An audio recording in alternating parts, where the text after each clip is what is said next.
Okay, just 1 minute and I will start.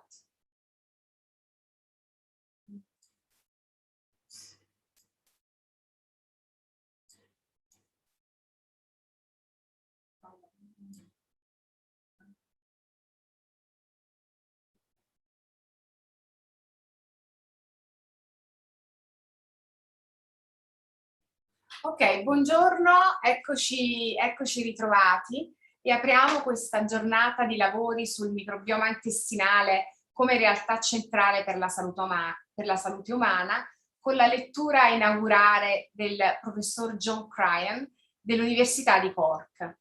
Ricordo che c'è la possibilità di fare domande al termine della lecture in collegamento audio e video richiedendo la parola tramite chat e sarà l'host a darvi la possibilità di intervenire. Good morning, Professor Cryan. I really thank you for being with us today. And I wish to briefly introduce Professor Cryan, even though I'm sure you all know him as academician and scientist. Professor Cryan is currently Vice President for Research and Innovation at University College of Cork in Ireland, and is also a principal investigator in the APC Microbiome Institute, which is a leading global microbiome research center.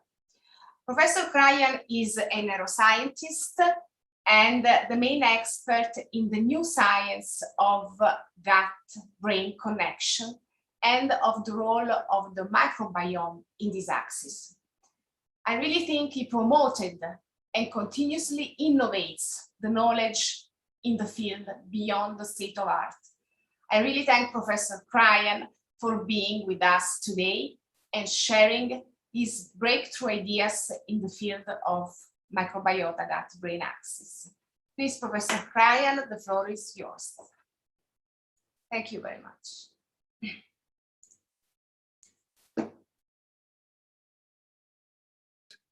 Sorry, I'm on mute. Thank you very much, Francesca. It's a real pleasure to be here. I wish I was in Italy in real world, but that is the way the world is right now, and we have to do with this Zoom aspects. So what I'm going to share with everyone is the journey that we've been on in Cork for well over a decade now, implicating what's going on in the gut with what's going on in the brain. And as Francesca said, I'm a neuroscientist. So why is a neuroscientist talking to microbiologists? Well, hopefully you can get to, there will be clear places where these disciplines are actually overlapping right now, and I think it's really exciting area. And like many of you, I work in the medical school, and in medicine everything more or less goes back to Hippocrates, who is thought to have said, now it could be fake news, but he's thought to have said that all diseases begin in the gut. Now that can be surprising when I talk to my psychiatry or neurology colleagues, and they often wonder, John, if you're interested in the neurobiology of emotions, why are you so fixated about what's going on in the gut? And all we have to do then is look to our language. We use phrases like gut feelings, gut instincts. We make gutsy moves when we're brave. We're gutted when we're disappointed. We have butterflies in our tummy if we're nervous. And perhaps there is an underlying biology to this. And a few things I just want to get out early. And I don't need to tell microbiologists this too much, but it is worth noticing and remembering that we are living in a microbial world. Microbes were here long before humans, and so that it's very important that we try and provide some level of evolutionary framework about what we're trying to do. In terms of sheer numbers, and I see this has gone a little bit there. It's just worth again reinforcing that if you looked at the genes we have, we are more than 99% microbial. And if you think of all of the money we've spent on the Human Genome Project, and it's for less than 1% of our genes, the weight of our gut microbes is roughly the same as our brain. And, you know, we have more microbial cells than we do human cells overall.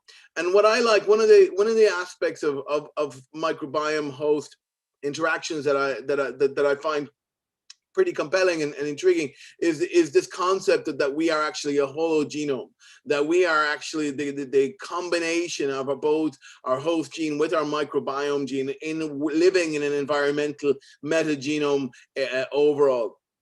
And, you know, it's really an intriguing concept, because you start to reflect on host physiology very differently when you start to put things within an evolutionary framework. And this is something I've had the pleasure of doing over the years. And what my lab is really interested in doing is basically looking at the relationship between the microbiome and the brain at key windows across the lifespan, in the perinatal period, all the way through adolescence, and all the way into aging. Now, today I'll just focus mainly on the two extremes, early life and aging, but we have really exciting programs in other areas too. So where does it begin? Well, for the most part, we're thought to be sterile in utero, and we get our microbes kind of as a birthday present from our mothers as we emerge through the birth canal. And there are many factors in this early life handover that can influence it. Chief among them, of course, is antibiotic exposure, mode of nutritional feeding, and the environment in which we grow up. And a lot of focus now is trying to understand the molecular basis of what's going on in early life in terms of priming for later life changes between microbiome and host physiology. And that's something that we're quite interested in. But it also starts earlier than that. Even like there's an interest now even in preconception and in pregnancy, because we know that if you change the mom's microbes, then you're changing what gets handed over in this evolutionary relay race. The baton gets changed if you change what's going on early on. So you also see a lot of focus on this. And a lot of factors are also getting a lot of attention, such as genetics and epigenetic factors, very much at play in shaping the early host microbe interactions overall. But one of the factors we've been really interested in is mode of delivery at birth. Because if infants are born by C-section, the microbiome is quite different. And that goes back to early work from Gloria Domingos-Bello and colleagues, when this pilot study showed that it's very clearly the divergence in the composition of the microbiome of infants born by C-section versus those born vaginally. And this has been reproduced now in at least 15 different cohorts, most notably this really large study from Joe Petrosino's group, which showed in over 12,000 people that both the birth mode was significantly affecting the microbiome composition. And really, as a microbiome could be some sort of security blanket in early life. And it's not only the missing microbes that are at play. Work from Trevor Lawley's group is implicating that it's also the blooming of pathogenic bacteria in the early lifespan that could be at play. Now, we know that being born by C-section and having then a disrupted microbiome in early life increases your relative risk of disorders ranging from asthma, allergy, and type 1 diabetes. But we know a lot less about it in the context of brain health. And that's something that we've been working on with our epidemiology colleagues, as well as looking at some of the intervention studies out there. But I'm an experimentalist, so I need to develop an animal model that would allow for us to start looking at this. And so that's what we did. We looked at an animal model of C-section, and what we found was that there was a significant reduction in the levels of bifidobacteria in early life. And that we could detect this about postnatal day 9, but it was still there postnatal day 21. And this reduction in bifidobacteria was associated with changes in behavior, and particularly social behavior and anxiety-like behavior. And that endured all the way through into adulthood. So that was quite compelling to tell us that there's a relationship between this microbiome changes. And then we wanted to see, well, can we do anything about it? And so we took advantage of the fact that mice are quite coprophagic, so they eat each other's poo. And so you can do a kind of a naturalistic fecal transplant by co-housing mice that were born by C-section with their vaginal counterparts. And when we did that, we rescued the phenotype. We also gave a specific probiotic, a Bifidobacteria breve, that was able to also reverse this. Or we gave a prebiotic. Now, a prebiotic is basically a dietary substance that stimulates the beneficial bacteria, and so we gave Gos-Fos, which is bifidogenic, and that also reversed the effects. So we're really looking at trying to dig into the mechanisms at play here, and this is really exciting in terms of understanding early life microbiome-brain interactions. But, you know, it's still not enough for my neuroscience colleagues. You know, they're quite a skeptical bunch, and so they need a lot more evidence. So how do we get evidence that something is really important in a process? Well, we look to engineering and other aspects of biology, and we take it out and see what happens. And so the concept of growing up without microbes, that's a really old concept going back to Pasteur's time. And here you can see a sci-fi magazine from the 1920s with a germ-free man. Now, our germ-free mice, they have their own problems, but they do look a lot better than that. And they essentially grow up in a bubble. And that means there is really no human correlate, with the possible exception being the boy in the bubble that Paul Simon sang about in the 1980s. But these mice have allowed us to answer the question, is the microbiome involved? Yes or no? And so in doing so, we have found the most remarkable of findings. We found, for example, that myelination. Now, myelin is basically the insulation. If you look at nerve cells, they require insulation to have appropriate conductance.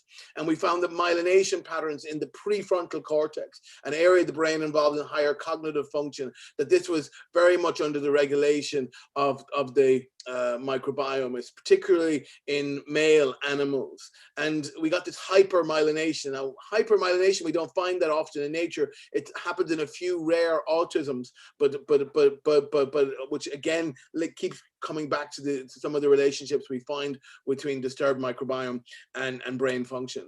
Adult hippocampal neurogenesis, the birth of new neurons, occurs throughout our lifespan and is thought to play a critical role in higher cognitive function like pattern separation. It's also involved in stress response and in antidepressant activity. And what we found again was that there was a dysregulation on the brake of neurogenesis. Various changes in neurotransmitters, in particular GABA and serotonin, and in synaptic plasticity related proteins like brain-derived neurotrophic factor in these germ-free animals, and also changes in dendritic growth and arborization. Work from Marco Prince's group and others showing microglia, the brain's immune cells are not functioning properly.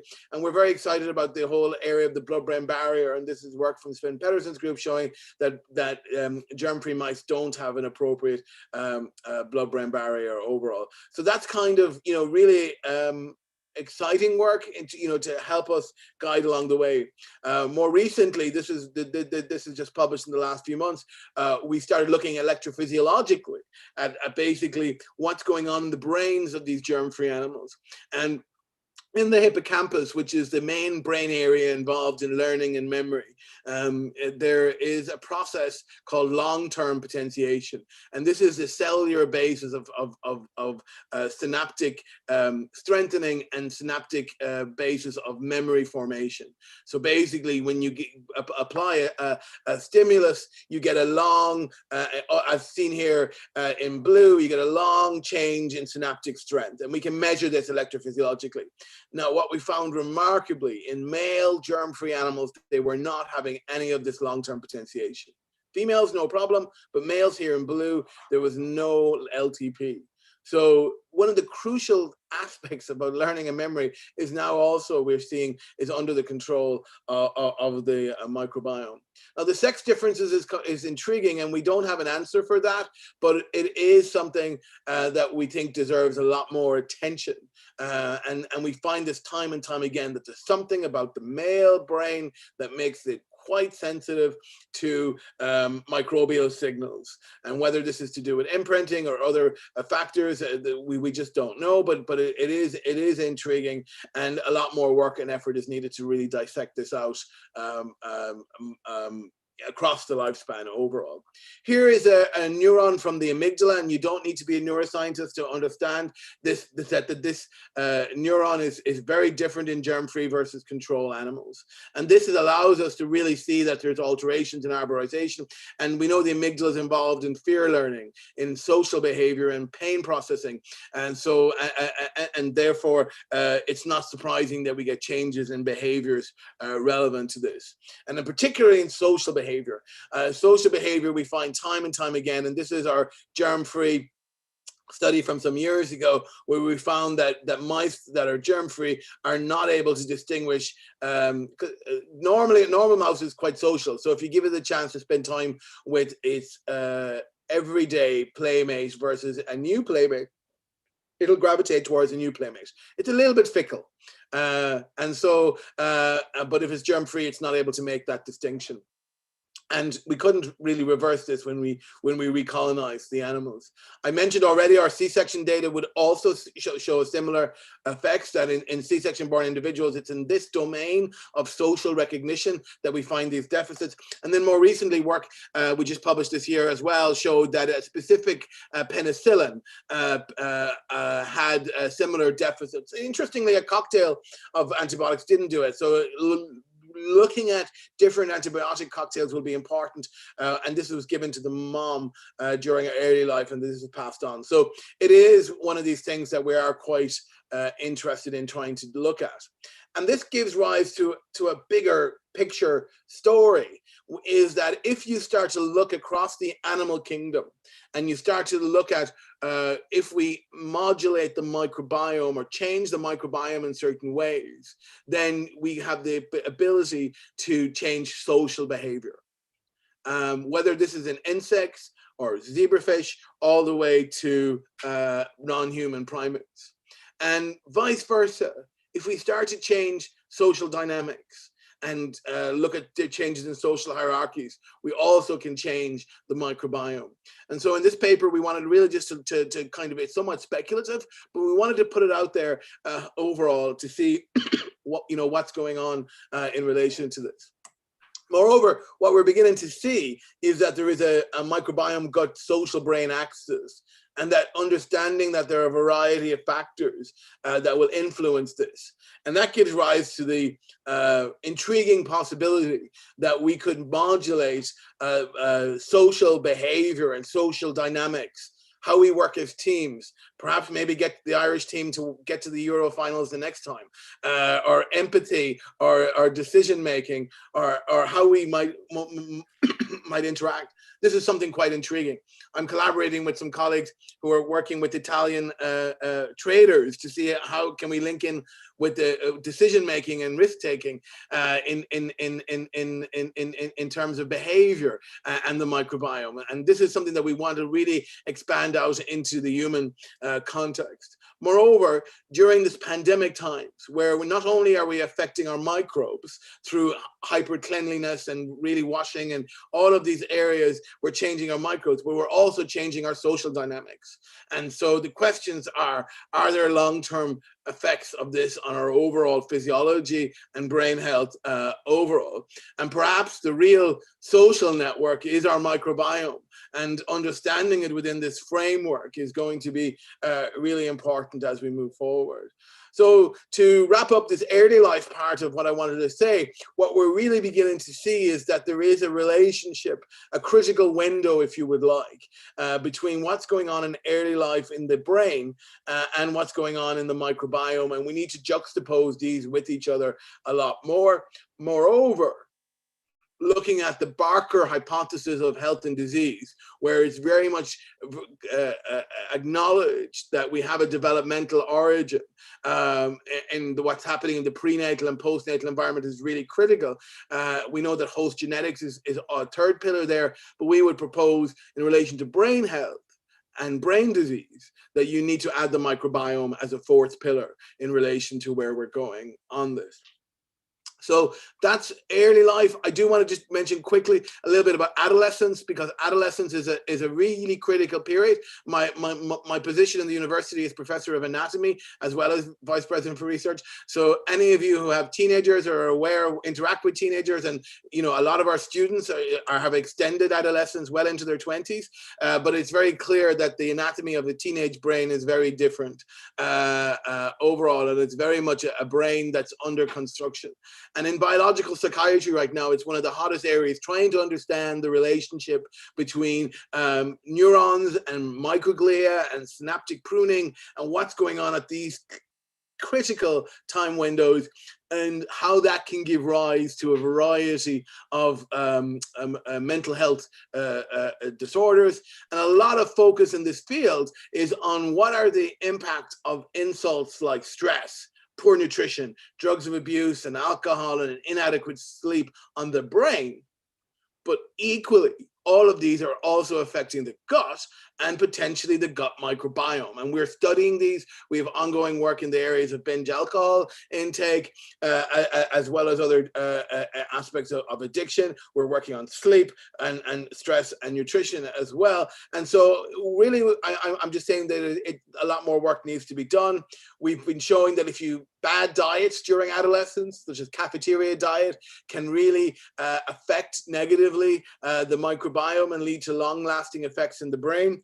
But also, the opposite is true. And this was a really nice collaboration with colleagues in Florence, Beatrice Pisani and colleagues, where we were able to show that giving a good diet during adolescence, and this is a diet enriched with vitamin A and polyunsaturated fatty acids, that this was able to block the effects of stress on the microbiome. So we're able to have a direct effects of diet on the microbiome that was able to have positive effects. And we've also been studying the enduring effects of giving distinct antibiotic treatments during these critical windows. And that's something that we've been working on as well overall. Okay, last area of life I want to focus on is aging. Now, to this audience, I don't need to explain who this is, probably. But you know, this is Eli Metchnikoff. He's one of the heroes of this story. If every story needs a hero, so he's kind of and of course he won the Nobel Prize for all his wonderful work in discovery of phagocytosis, and he was a Russian working in the Pasteur Institute in Paris. And as often happens, great scientists, later on in their careers, they can start to come up with crazy ideas. And Metchnikoff was full of crazy ideas, and most of them were complete nonsense. But some of his ideas, like one of them in particular, was why did people in what's now parts of rural Bulgaria, why did they live longer and live healthier? And what was the secret to this fountain of youth, if you want? And what he put it down to was what they ate, and what they ate was a lot of fermented foods containing lactic acid bacteria.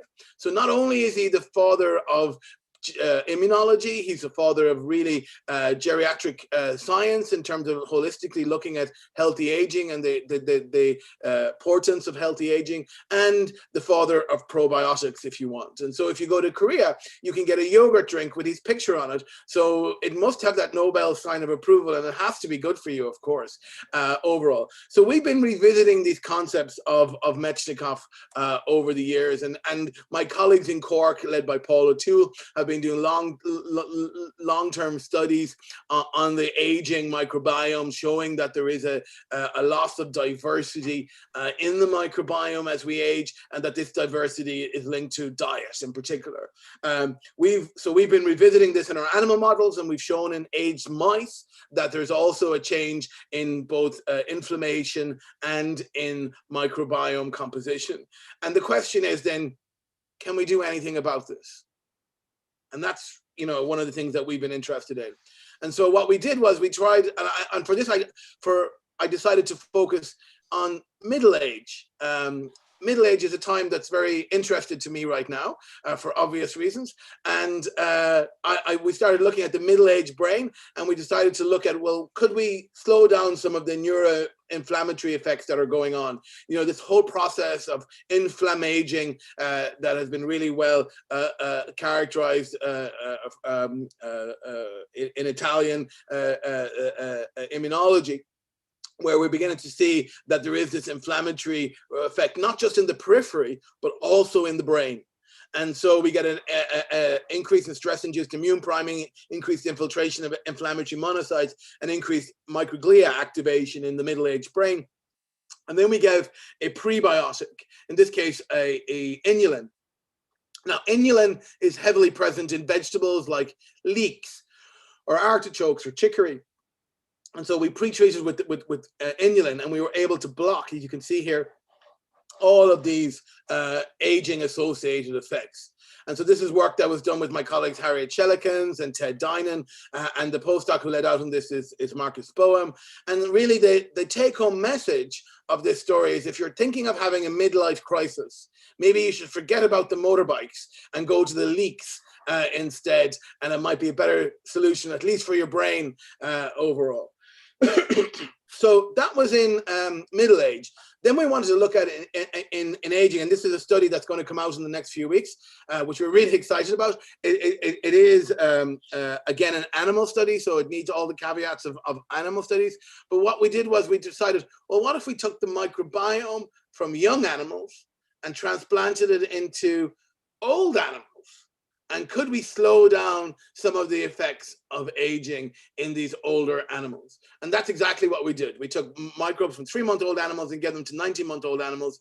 And we looked at what was going on in the hippocampus in terms of metabolites. And we were able to restore many of the metabolomic effects in the hippocampus.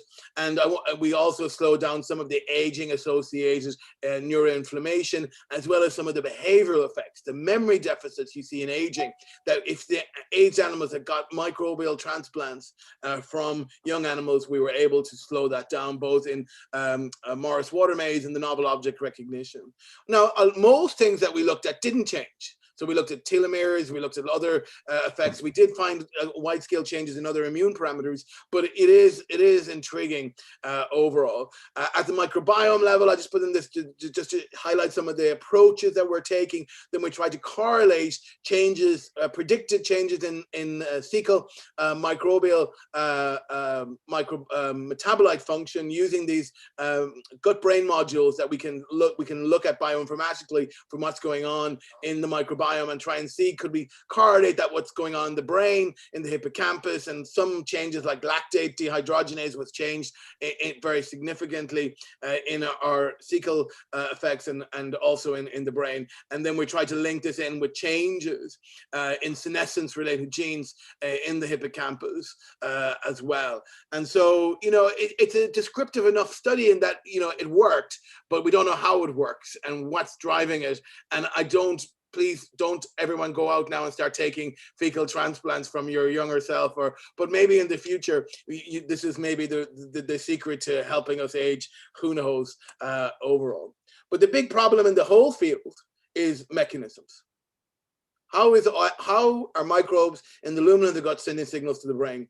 And this is something that we're really trying to get at. And we're only beginning to scratch the surface. There are many routes of communication between the microbiome and the brain. And you know, it is an important area. We're really interested in the vagus nerve. The vagus nerve is a long wandering nerve. Vagus comes from Latin for wandering, same as vagrant or vagabond. And some years ago, we showed that when we cut the vagus nerve, all the effects of a specific lactobacillus were gone. And so this tells us that what happens in Vegas doesn't just stay in Vegas, but will actually affect our emotions in certain ways. And this is one really, you know, important pathway of communication, but it's not the only one overall. And all of this brings us to the concept that we've coined in Cork of psychobiotics, which is targeting the microbiome for mental health benefits. And we have different approaches, and we've talked about many of them already. We've talked about probiotics, prebiotics, combining them into symbiotics, paraprobiotics, probiotics is an intriguing concept where maybe the microbes don't even need to be alive. Maybe it's what's decorating their cell wall and how that's interacting with the host that's really important. What about postbiotics, where we just bypass the microbes altogether and have it as metabolites? And I mentioned fermented foods as in what Mechnikov was talking about overall. And then the other aspect of this that I just wanted to highlight was that we also need to study these psychobiotics across different model systems. And of course, most of what we do is in mice, but also in humans. But it is worth noting that there's a lot of exciting work, including with the work from Napoli, coming from other model organisms as well, whether it's in C. elegans, the fruit fly, or in zebrafish. And we're beginning to really look at this across using in different model organisms in terms of their advantages of scaling up on this overall. And in relation to the two areas that we're really interested in, which is social interaction and stress, all of these model organisms have their advantages in terms of what we can study overall. And so we've been looking at this, for example, in mice. A variety of probiotics, prebiotics, postbiotics, and fermented foods have been shown to have behavioral effects related to anxiety, cognition, social behavior, as well as modulating key neurotransmitters and neuroactive agents like BDNF overall. But it's not restricted just to mice. And here's a recent study with our colleagues from China. Peixian Chen was a visiting scientist from Wuxi who came to spend lockdown with us, which was unfortunate. But he came as a visiting scientist for a year to Cork, and we tried to work out some of the mechanisms, because this is really important. How do certain bacteria have psychobiotic potential and others not? And that's what we're trying to really dissect out. And what we showed in this study was that it was due to the interaction of this strain with the tryptophan metabolism pathway, which had knock-on effects on serotonin, both locally in the gut and in the brain overall. And with our colleagues, I was delighted to be part of this work from Luca Borelli and everyone in Naples, to show that using the fish model, you could also reproduce many of the effects we had seen in mice, targeting specific lactobacilli, in particular lactobacilli rhamnosus, having effects on shoaling behavior and on brain levels and gut levels of BDNF. And this is really exciting. And then digging into more recently into the epigenetic factors that are really driving this, it's really exciting to be digging into the mechanisms, because this is what we need to do. We need to understand, why is this strain of bacteria? How is it interacting with host? And where are we going with that? And that's something that's quite exciting. And we need to do a lot more in that regard. We also need to appreciate that it's not just the bacteria, what the bacteria that are there, but it's what they're doing. And the idea of understanding that the microbes are like little factories, producing all kinds of weird and wonderful chemicals that our bodies wouldn't have. And among these are the short-chain fatty acids. And we decided a few years ago, could we bypass the microbes and just see, do short-chain fatty acids themselves have psychobiotic potential? And in this study, we actually showed that they could reverse the effects of stress on the brain and on the gut. And that's really an exciting area. But we need to also understand how.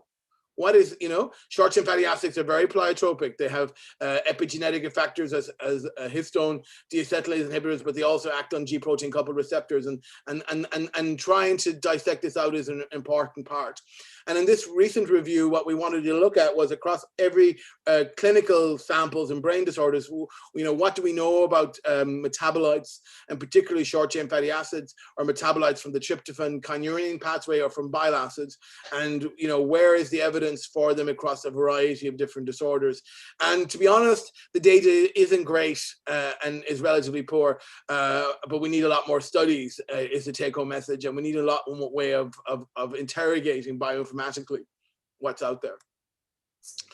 Moving to our own human studies, it was great, took a great pride for me as a basic scientist to be able to see that we could take one of our strains of bacteria, in this case a biflongum, and give it to humans and show that it also had effects on learning and memory, on stress response, and on the brain EEG response. And this was really, really gratifying. Work from Paul Inck's group in Germany showed the same strain of bacteria also was able to have an anti-stress effect in the brain scanner when a person is playing a ball game in virtual reality with two other people, and they start to exclude the person in the scanner, the brain mounts a stress response. But if they'd taken this probiotic, they didn't do it. So this, you know, is showing that you can go all the way from in vitro screening to model organisms upwards, and to get some positive effects. But not everything translates, and here's an example of a strain, or a Lactobacillus rhamnosus. You cannot get more negative data in a paper if you tried. It did absolutely nothing in these healthy volunteers.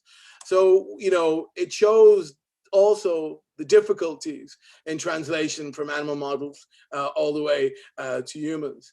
But, you know, what's happening in the field is we're getting to see more and more that there is a leaning on a positive effect of probiotics and prebiotics in this field.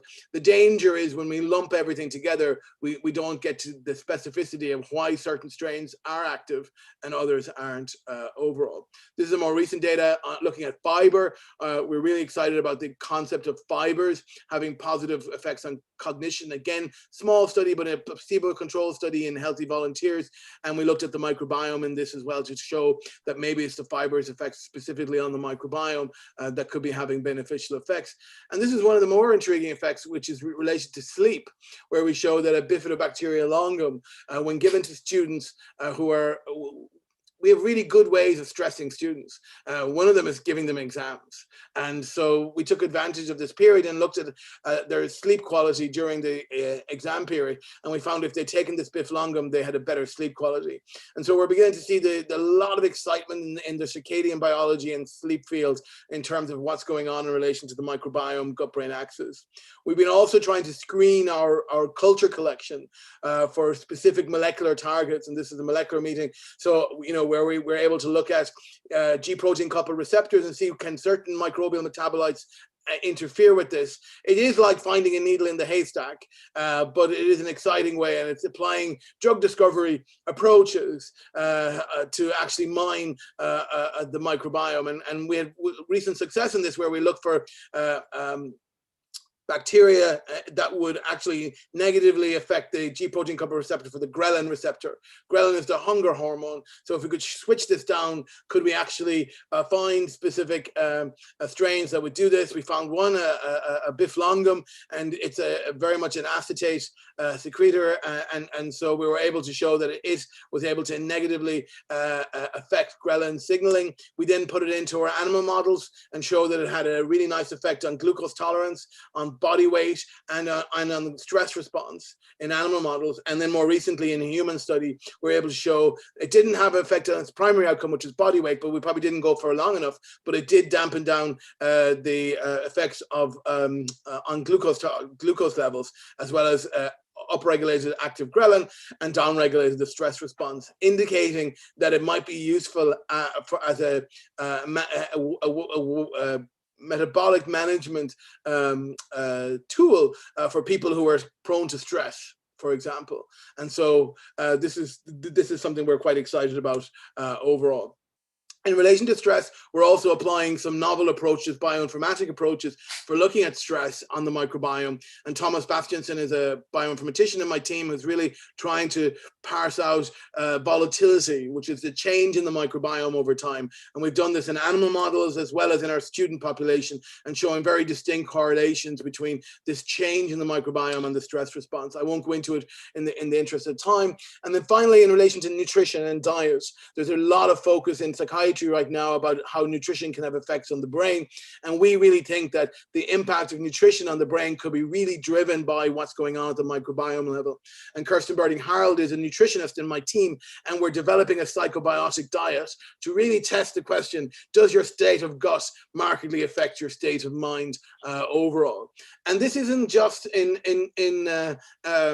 psychiatry, it's also the neurology field is waking up to this very much driven out of the effects in Parkinson's and Alzheimer's. We're also seeing, of course, in autism a lot, going back to my points about social behavior, ALS, even Huntington's disease, and we know for a long time that certain epilepsies are being treated by diets, through the ketogenic diet. And I know people like Emilio Russo and people in Italy are very excited about the concept of the microbiome as a treatment in this regard, and so stay tuned for this.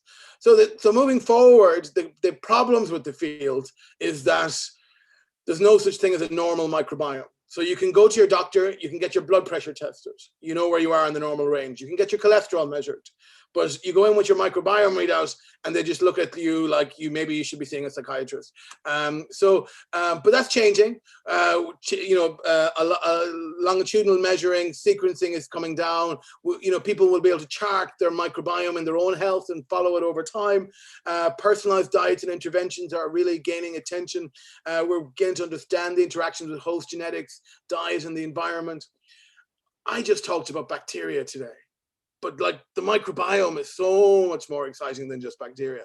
And we have really, really exciting work that I'll share at a later stage in the whole concept of bacteriophage and stress response. And viruses are getting a really bad reputation at the moment with the coronavirus, but phages are really important sentinels of keeping our gut health at bay, and that's really exciting. A lot of focus on mechanisms, which is really important, and a lot of innovation in this field, people trying to measure what's going on in the gut through these smart pills where you can actually send signals about metabolites. There's even the smart toilet that's been developed out of Stanford University where you can actually get your microbial measurements, and I'm sure the Japanese will love it overall.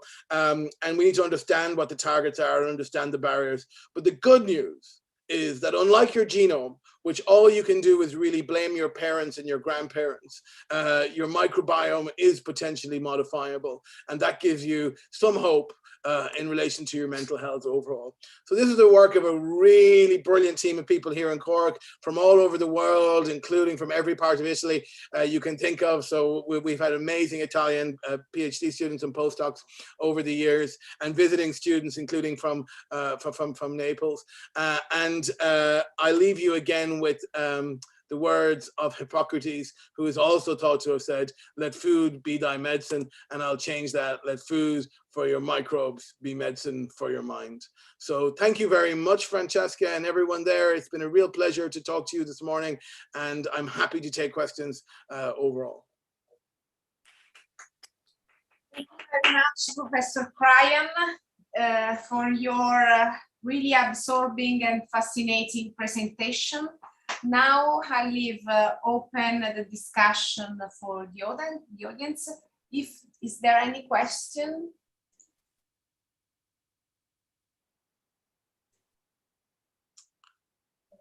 I see a question from Massimo Barbari in yes.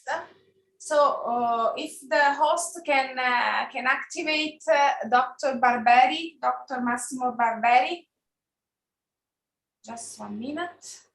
And it's a really good question about the effects of the microbiome in relation to long COVID effects, and I think this is really important, and this is why collection of samples longitudinally will be really important. The aspects of long COVID that are emerging, both at the in relation to fatigue, malaise, anxiety, as well as some of the cardiovascular effects that are emerging, all have shown the microbiome to be implicated. So it is really important, but the issue we will have will be in relation to understand what is the cause and consequences and of that. And but I think this is really an exciting area. It has been, people are beginning to look at this also in other areas of foggy brain, like chemo brain overall, and so I think that's an important aspect too. So stay tuned. The microbes were there first, so why wouldn't they be regulating such core aspects of how we deal with sickness and how we deal from a host physiology point of view with the consequences of sickness. Thank you very much. So you can manage the questions. Yeah, Emilio. Hi, Emilio. Good morning. Nice to hear from you. Can you please say something on the impact of the background microbiota when trying to achieve a clinical result by prebiotic modulation in terms of the lack of yeah, no, it's a super question, Emilio, and we're going to learn a lot from oncology here. Because oncology is where is driving ahead in this precision medicine approaches. And what you're really pointing out is what has been shown is that your baseline microbiome is determining how you respond to chemotherapy, especially checkpoint inhibitors. So that is transformative in terms of what we understand in relation to treatment responses. So why wouldn't that be also relevant to other aspects of interventions? It's also going to be an important part of trying to understand all aspects of treatment response and overall. And anytime you see precision medicine and personalized approaches, the microbiome is going to play a role both in the efficacy and in the side effects, which you allude to as well. So, Professor Cryer, we have another question from Giuseppe Saccone, which is streaming, and I think he's very young, and he asks, which commercial products are available as psychobiotics for adolescents and students, if any? Yeah, no, I would be very cautious. We wrote a book called The Psychobiotic Revolution, where we try to highlight, how to read, what's available. But a lot of what's available has no data. And so as a scientist, it's very important that you look for data. I encourage, like we've done this psychobiotic diet study in our extended adolescent community, our student population. And what we did was we really upped the levels of fermented foods and fibers. And we've really positive effects on stress and overall. So I think we're going to see some very good commercial products. We're involved in the development of some of these in Cork, but in the coming years. But unless there's really good data in the, I would be cautious about saying which one to go for.